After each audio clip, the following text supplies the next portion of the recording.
Well, and now everybody, the best man, Nigel.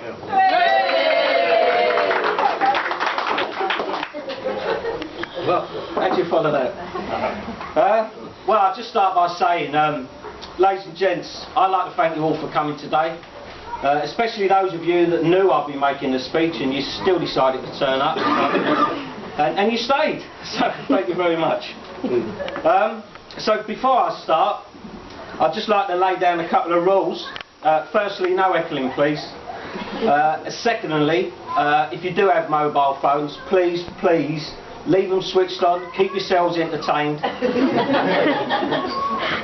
I think if you keep your expectations low, then everybody will be happy. For those of you who don't know me, my name is Nigel, and I'm deeply honoured to be given this, to be asked to make a speech today. But what can I say about the groom that hasn't already appeared on the Jeremy Kyle show?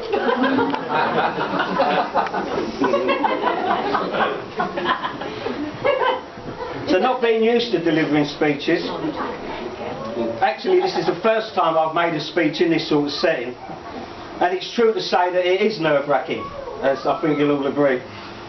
I only feel slightly better by I only feel slightly better knowing that I'm not the only person in the room who's apprehensive, but then again she's just married my brother-in-law. Len paid me the ultimate compliment when he asked me to be his best man, ahead of two other brother-in-laws, Kevin and Steve, but also a handful of close friends, and several pub landlords who thought they was in with the show.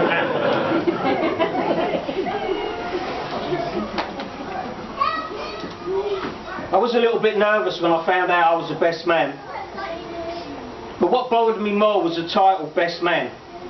Saying that I'm the best man is saying quite a lot. If I'm the best man, then why is Sheena marrying Len? So I'm just happy to say that I'm a pretty good man, because today Len's the best man. I was drawing a blank on memories that I had lived with Len. To be honest, I couldn't remember half of them, and the other half I'm trying to forget. So, having been given the honour of making a wedding speech and being a bit computer savvy, naturally I turned onto the internet for help. I actually found loads of ready prepared speeches, but unfortunately none of them were about a couple called Len and Sheena, so what you're about to hear is all my own work. As I said, not remembering an awful lot about Len's past, I made inquiries, and I thought the local police station would be a good place to start digging the dirt. Trouble is, they had nothing to say, except that he was a perfect guest whenever he stayed over.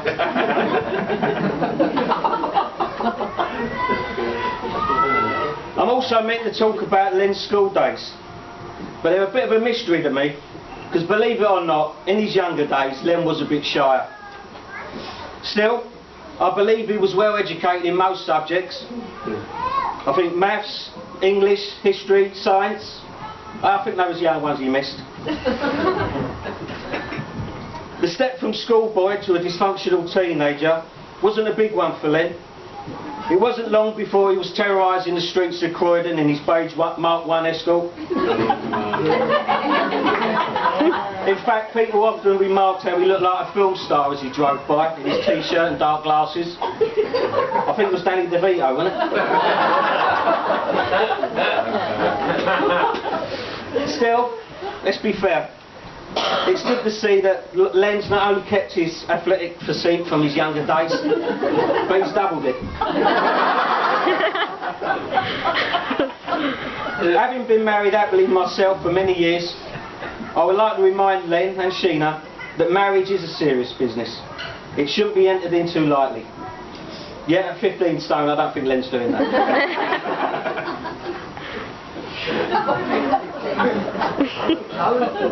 Len, I'd just like to say I love you like a brother. A short, thicker, little brother, but a brother sister.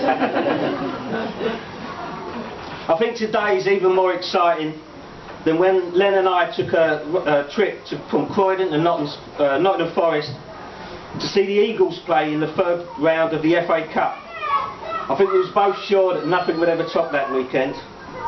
But today, I think Len would probably be the first to admit that, believe it or not, wedding trumps football. Who would have believed it? Yeah.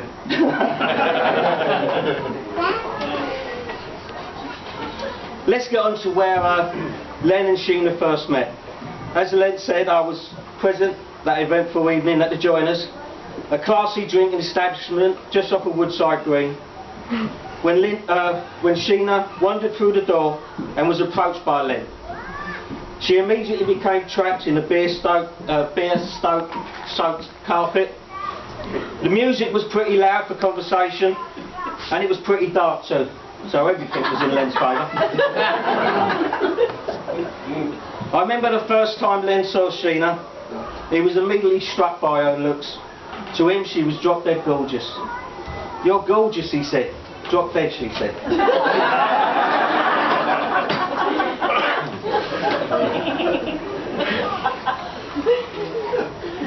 Nobody knows where Len took Sheena on their first date. He hinted it was an expensive restaurant, but he wants it to be kept a secret, so it remains special only to them. All that I know is that Len wooed Sheena that night with the immortal line, "If you were on the menu, you'd be McGorgeous."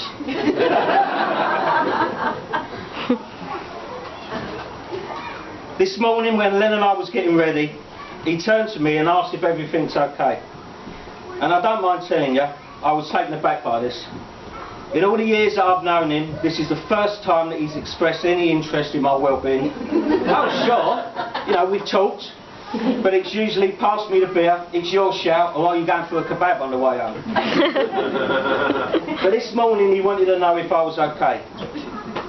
Well, I blame Sheena for this sudden surge in sentimentality. Now Len is caring, he's generous, he's sensitive. I don't even know him anymore. Sheena has changed my best friend for good. And actually I should thank you, Sheena. You've done in 18 months what none of us could do in 28 years. Len, you've travelled through life with humour, empathy and a genuine interest in everybody that you encounter. And as a result, you've collected true friends, like us lesser men collect football stickers or bad habits. And it's great to see that so many of them have turned up today. And given the cast of thousands up for this role, I'm truly honoured to be your best man. The bride and the bridegroom have asked me to make special mention of the bridesmaids, who have done so much to help the day run smoothly. They were charming, decorative, and I know that they gave Sheena all the support she needed. And in fact, you could say, they added a finishing touch to a fairy tale wedding. A wedding is time for joy and fun, with friends and family gathered to see the happy couples they start off in their new life. But it's time too when our thoughts inevitably turn to those who cannot be with us. So today, let's raise a glass to Len's father Bill, Bob and Kath, and also Margaret, who we remember with love and with pride. Cheers. Cheers. Just before I finish, I'd just like to read a couple of apologies for absence.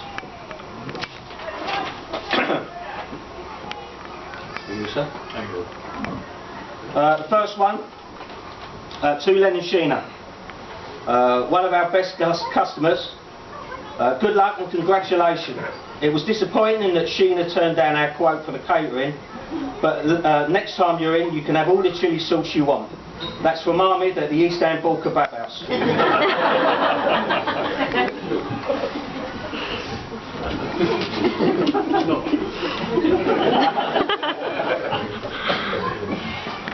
I also have another one here. Len, deepest apologies, I couldn't be with you today, but I'm sure once you get back off your honeymoon, you'll be in touch. That's from Paul, who's the managing director of eBay UK.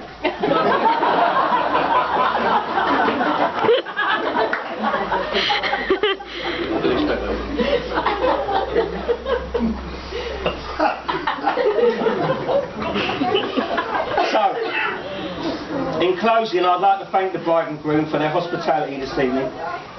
It's really been a great pleasure for all of us who have played a small part in your big day. Thank you. I was dry when I stood up to make this speech, and my throat is even drier now. So it seems to be urging me to have a drink. And the best excuse to have a drink is a toast to the bride and groom. So ladies and gentlemen, would you join me? And the toast is the bride and groom, Mr. and Mrs. McCullough, Len and Sheena. All the best.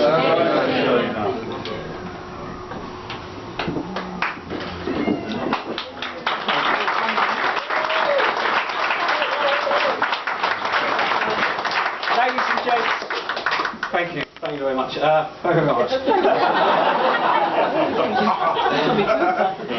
Can I just ask you what we'd like to do now, if we could all gather outside. The photographers would like to get a big group shot while we've got the sun out. Yeah, Nigel, no, we're doing the presents first, then outside. Right, so once we've done the presents... Sorry. Okay, thank you.